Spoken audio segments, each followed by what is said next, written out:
What can I do for you?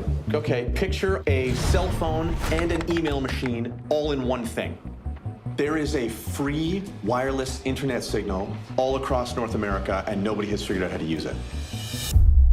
It's like the Force. Sorry, have you seen Star Wars? No. That guy is sketchy. I don't think he's sketchy. The guy's a shark. I know how to market it, and I know who we can sell it to. But I want 50% of the company, and I've got to be CEO. I don't know who you think you are, but deal. BlackBerry. This film focuses on the extraordinary rise of the BlackBerry iPhone in the smartphone world, and also the demise of said phone as well. The film focuses on Mike, who is the owner of Research in Motion, and his best friend, who's very important at said company, and their kind of collaboration with Jim, who becomes the co-CEO and gives them a sort of edge in the market competitively and economically, which they had no chance in before. Alex, what did we make of this? Did you find it interesting as a historical take on something?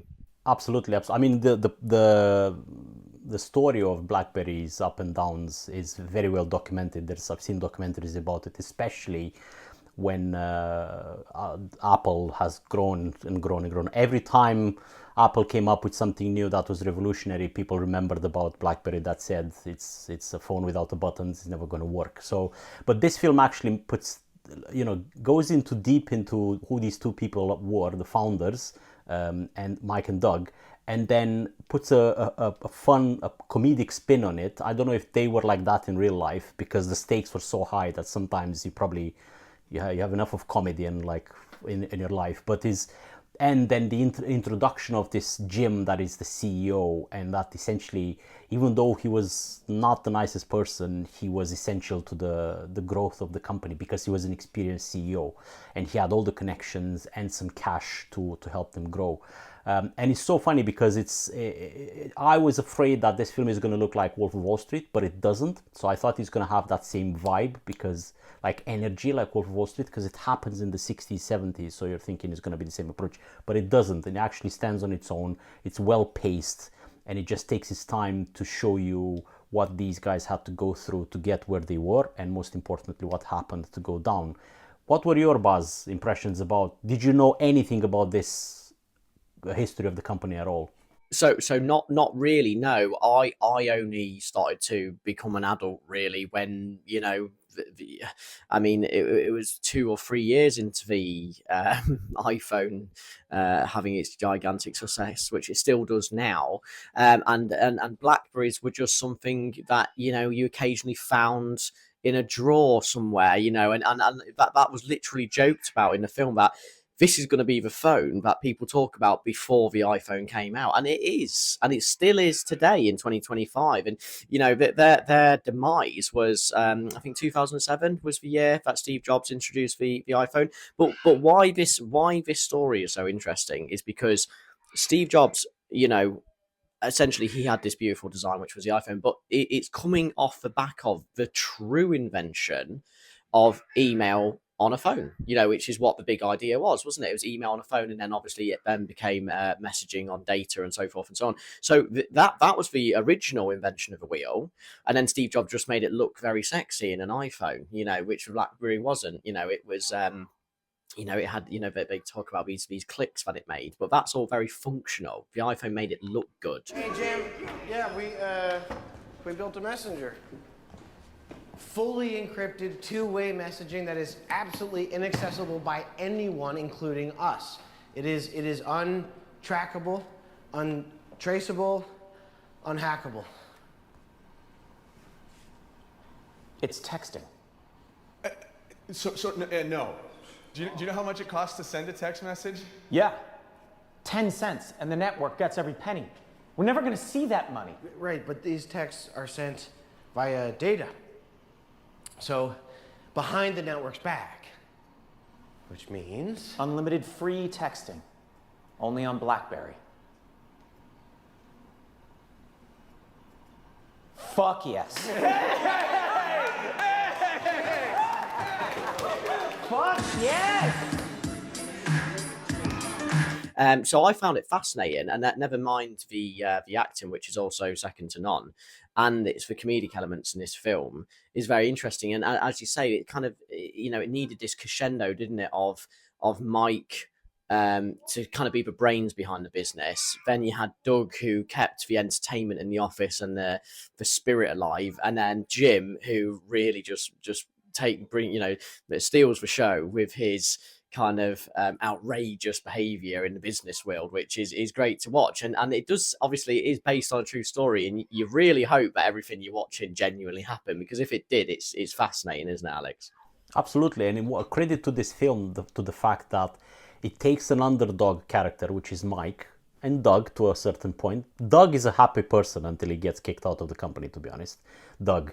He's the sort of almost like plays the Joker type in. Even though he was one of the founders, he's this guy that is always, like you said, keeps the morale up. But the story of Mike is interesting because he starts as an underdog. He gets all the way up there to being the leader of the market, having the most innovative company, strongest 45% of the smartphone market the BlackBerry owned, and turning into the dog. He's no longer the underdog, he's the dog, and then his demise. So this film, within 2 hours of runtime, manages to complete that arc very nicely and actually have a satisfying ending. That's what I liked most, and I was convinced, even when I saw the trailer, I was convinced that the film will stop at the moment when the iPhone is announced, because that's where the demise starts. But actually, that's probably in the middle of the film, and it continues to show you what these three people did, and what moments they missed, and how they couldn't see where the smartphone market is going, and that's essentially what cost them the demise of the company. But what did you thought of that whole arc from beginning to the end of the Mike character, Buzz? I thought that, from the opening scenes, even with the first negotiation with Jim, when Jim comes to them again after the initial interview, they have this negotiation of Jim, essentially saying he wants to become CEO, he wants 50% of the business, and Mike can't even talk for himself. He's letting Doug talk for him. It's just he's pathetic, but you can see he's a very sensitive guy as well, because I think it's a beautiful take on the film that it kind of started with the way it ended, in which Mike fixes this kind of telecom prompter that's buzzing, and he mentions how it's from lazy Chinese engineers which haven't cared for the product, which ironically BlackBerry end up doing, which their merchandise is made by the Chinese. And some of the products are worse off for that, so it's great. But you can see that Mike has got an eye for detail. He's very sensitive. He cares about what the product is, but he has no backbone. He's got no spine. He's weak. He's, like I say, I think the word pathetic, needs to be mentioned. That's how he's displayed on screen. So he really needed Jim to come in and, essentially grab the business by the balls and take it somewhere.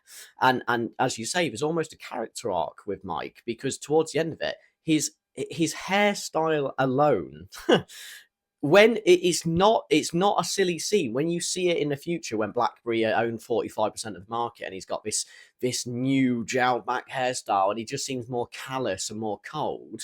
It's not even laughable. It's just like, yeah, that's his personality now. With the success of business, he's grown cold, and there's a great scene between him and Doug towards the end of the movie, where Doug, all the fun is going out of the office and all the spirit's going out of the office, and Doug goes, what's happened? These guys come here 80 hours a week, they need a bit of fun. And Mike just looks at him and goes, they have the privilege of working on the best phone in the world. And Doug's response is great acting, isn't it, Alex? It's always good when you see those moments. You don't know those moments if those moments were really true, but whoever wrote this script knew that these are the type of moments that will make this a good film, essentially. And it's brilliant. This is a 2023 film, BlackBerry, and I'm sorry I missed it, to be honest. I didn't see it sooner when it came out, but absolutely joy to watch on Netflix.